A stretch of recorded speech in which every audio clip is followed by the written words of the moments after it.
Insecurity is my middle name.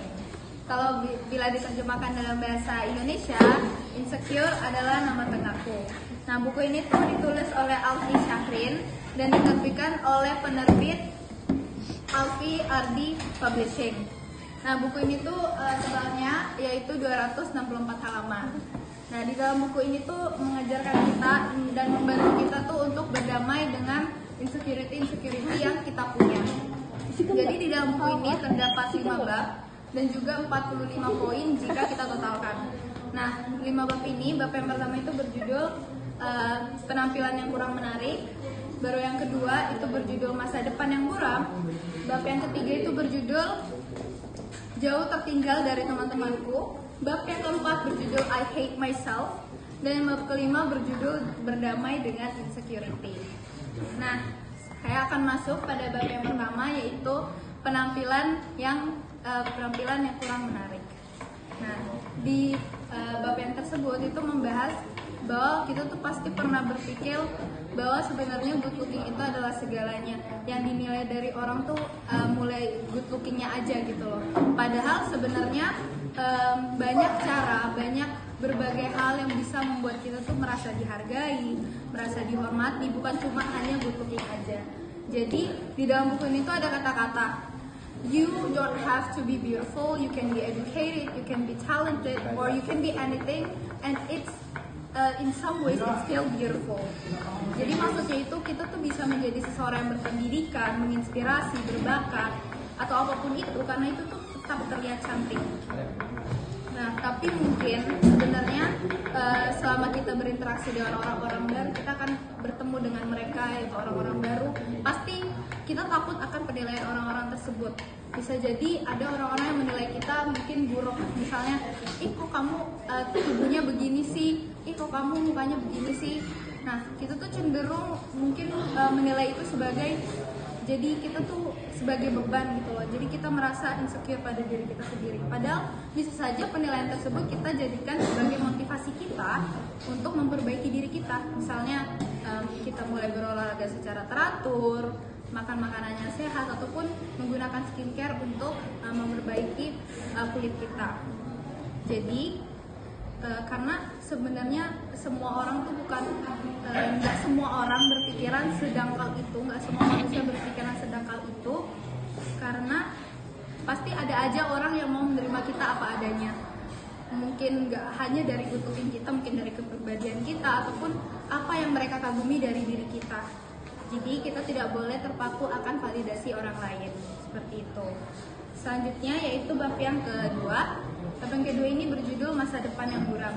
Nah, di bab ini tuh kita tuh dibahas oleh bahwa kita pasti pernah punya pemikiran bahwa bisa nggak ya aku sukses di masa depan, bisa nggak ya aku membahagiakan orang tuaku. Padahal pemikiran-pemikiran itu tuh muncul karena kita tidak berani untuk mencoba. Maksudnya itu karena mencoba itu adalah kunci dari semuanya. Jadi ketika kita mencoba mulai dari hal-hal yang sederhana, bila kita tekuni itu akan menjadi sebuah hal yang besar, menjadi mempunyai value yang besarnya tersendiri. Tapi mungkin kita bertanya-tanya, skill apa sih yang cocok buat diri aku, atau enggak apa sih yang bisa aku lakukan.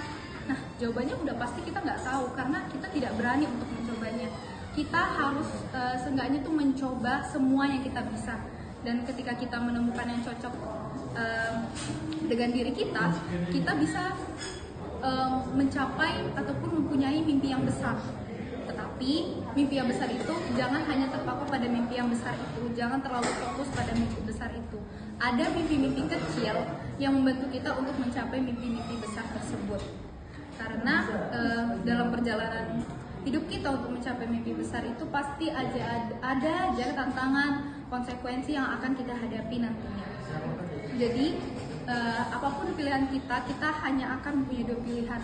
Kita ingin melakukan sesuatu, do something, atau kita tidak ingin melakukan sesuatu, atau do nothing. Jadi kita jangan terpaku oleh seperti itu. Nah mungkin tapi setelah kita mencapai kesuksesan itu, kita pasti pernah bertanya, ini beneran sukses gak ya? Ini udah termasuk sukses gak ya? Padahal sebenarnya tujuan kita dalam hidup itu tuh bukan hanya mengejar kesuksesan semata. Bisa jadi mungkin kita sukses, tapi selama kita mencapai kesuksesan itu diri kita sendiri yang kita terlalu keras pada diri kita sendiri. Jadi ketika kita mencapai kesuksesan, kita seperti tidak terlalu menikmati kesuksesan yang kita telah raih, seperti itu. Nanti edit potong kemudian Kemudian saya akan lanjut pada bab yang ketiga, yaitu jauh tertinggal dari teman-temanku. Nah, pasti kita di bab ini tuh membahas bahwa pasti kita pernah ada perasaan iri akan pencapaian oleh teman-teman kita ataupun orang-orang yang ada di sekitar kita. Padahal sebenarnya mereka melakukan dan mencapai hal tersebut tuh bukan secara instan. Mereka mempunyai perjuangan keras mereka masing-masing. Jadi kita tuh tidak boleh mengharapkan bahwa hasil ataupun sesuatu yang ingin kita capai itu ada hasilnya di saat itu juga, hari ini juga, ataupun di detik itu juga. Karena semuanya itu mempunyai proses di dalamnya. Jadi kita tuh tidak usah membandingkan diri kita dengan teman-teman kita ataupun orang lain, karena itu adalah pertandingan yang gak akan ada habisnya. Kita gak akan bisa menangkan, karena startnya orang-orang itu berbeda. Bisa jadi teman-teman kita ini kecepatan dalam mencapai kesuksesannya memang cepat, tapi sedangkan kalau kita menyamakan kecepatannya dengan teman kita tersebut, kita yang kewalahan, kita yang nggak mampu seperti itu. Jadi jangan membandingkan diri kita dengan orang lain, karena jalan kesuksesan setiap orang itu berbeda, seperti itu. Selanjutnya itu bab yang keempat, I hate myself. Di bab ini saya tidak akan menjelaskannya secara detail. Jadi saya akan lewati bab ini karena ada beberapa hal yang tidak bisa saya ceritakan di buku ini karena mungkin terlalu sensitif atau gitu. Terus saya akan lanjut ke bab yang terakhir, yaitu bab yang kelima, yaitu yang berjudul berdamai dengan insecurity. Nah, berdamai dengan insecurity ini tuh di bab ini tuh membahas bahwa mungkin kita merasa bahwa sebenarnya insecurity yang kita punya tuh menjadi penghambat, menjadi kayak sesuatu yang menghambat kita untuk mengeluarkan potensial ataupun kelebihan yang ada dalam diri kita. Padahal sebenarnya insecurity ini tuh bisa menjadi sinyal yang baik itu tuh untuk mengembangkan ataupun bertumbuh menjadi versi yang terbaik dari diri kita sendiri.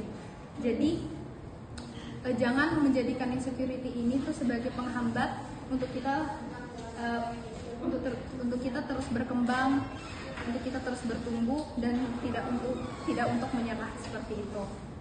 Nah, jadi sekian yang dapat saya sampaikan melalui buku ini. Untuk kelebihan dan juga kekurangannya, dari kelebihannya, buku ini tuh mengajarkan supaya kita gimana tuh caranya berdamai dengan diri kita sendiri, mau menerima diri kita sendiri dengan insecurity yang kita punya, karena nggak semua insecurity itu buruk bagi diri kita sendiri. Dan untuk kekurangannya, mungkin bahasanya mungkin terlalu santai ataupun dia kalimat-kalimatnya tidak terlalu panjang seperti itu. Baik, sekian yang dapat saya sampaikan. Kurang lebihnya saya mohon maaf, dan terima kasih Bapak serta teman-teman sekalian. Waalaikumsalam.